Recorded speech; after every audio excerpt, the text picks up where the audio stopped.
Pikun, salam Fransiskus berjiwa besar. Sebelum kita memulai aktivitas hari ini, marilah kita berdoa bersama. Sebelumnya marilah kita lambungkan doa pujian.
Marilah berdoa, dalam nama Bapa dan Putra dan Roh Kudus. Amin.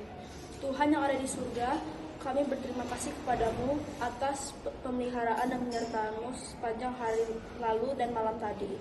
Terima kasih karena hari baru ini membawa semangat kepada kami untuk memulai hari ini.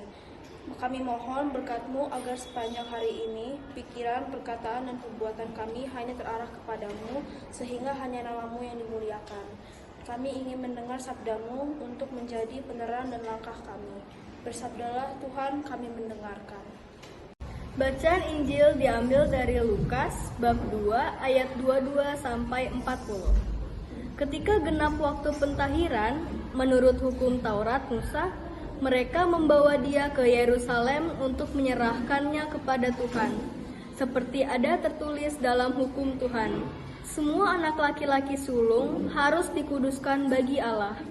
Dan untuk mempersembahkan korban menurut apa yang difirmankan dalam hukum Tuhan, yaitu sepasang burung tekukur atau 2 ekor anak burung merpati. Adalah di Yerusalem seorang bernama Simeon. Ia seorang yang benar dan saleh, yang menantikan penghiburan bagi Israel. Roh Kudus ada di atasnya, dan kepadanya telah dinyatakan oleh Roh Kudus bahwa ia tidak akan mati sebelum ia melihat Mesias, yaitu Dia yang diurapi Tuhan. Ia datang ke bait Allah oleh Roh Kudus. Ketika Yesus, anak itu dibawa masuk oleh orang tuanya dan untuk melakukan kepadanya apa yang ditentukan hukum Taurat. Ia menyambut anak itu dan menantangnya sambil memuji Allah. Katanya, "Sekarang Tuhan, biarkanlah hamba-Mu ini pergi dalam damai sejahtera sesuai dengan firman-Mu, sebab mataku telah melihat keselamatan yang daripada-Mu, yang telah Engkau sediakan di hadapan segala bangsa, yaitu terang yang menjadi penyataan bagi bangsa-bangsa lain dan menjadi kemuliaan bagi umat-Mu Israel." Dan bapa serta ibunya amat heran akan segala apa yang dikatakan tentang dia. Lalu Simeon memberkati mereka dan berkata kepada Maria, ibu anak itu, "Sesungguhnya anak ini ditentukan untuk menjatuhkan atau membangkitkan banyak orang di Israel dan untuk menjadikan suatu tanda yang menimbulkan perbantahan. Dan suatu pedang akan menembus jiwamu sendiri, supaya menjadi nyata pikiran hati banyak orang." Demikianlah sabda Tuhan. Terpujilah Kristus. Marilah kita dengarkan renungan pada hari ini. Sang Sabda yang menjadi manusia lahir dengan darah dan daging agar ia dapat solider dengan semua yang dialami oleh manusia. Inilah solidaritas Sang Sabda kepada manusia yang diawali saat penjelmaan Sang Sabda dalam rahim Bunda Maria pada peristiwa Maria menerima kabar gembira dari malaikat Gabriel. Solidaritas itu kemudian diwujudkan nyatakan dalam kelahiran sebagai bayi kecil di Bethlehem, dan sekali lagi dalam peristiwa Yesus dipersembahkan di Kedisah. Karena kemanusiaannya, Yesus bisa menjadi imam agung bagi kita, yaitu imam agung yang dapat merasakan segala sesuatu yang kita rasakan sebagai manusia, seperti pencobaan, sengsara, dan kematian, kecuali dalam dosa. Sebagai wakil kita, Yesus mampu mengalahkan iblis yang berkuasa atas maut. Misi Yesus inilah yang dinyatakan oleh Simeon kepada Bunda Maria dan Santo Yusuf. Demikianlah renungan pada hari ini. Tuhan, terima kasih atas sabdamu yang boleh kami dengarkan.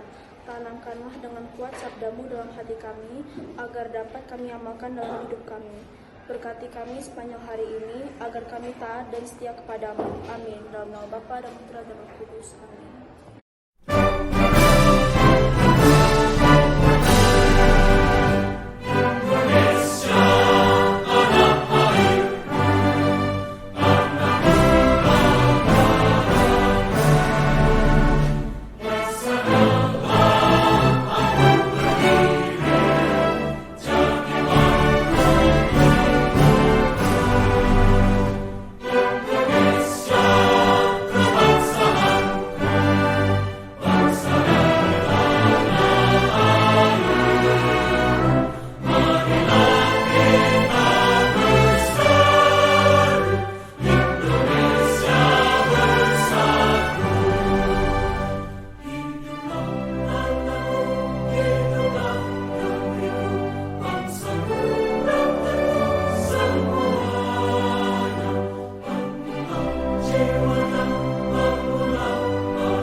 Yesus menyeri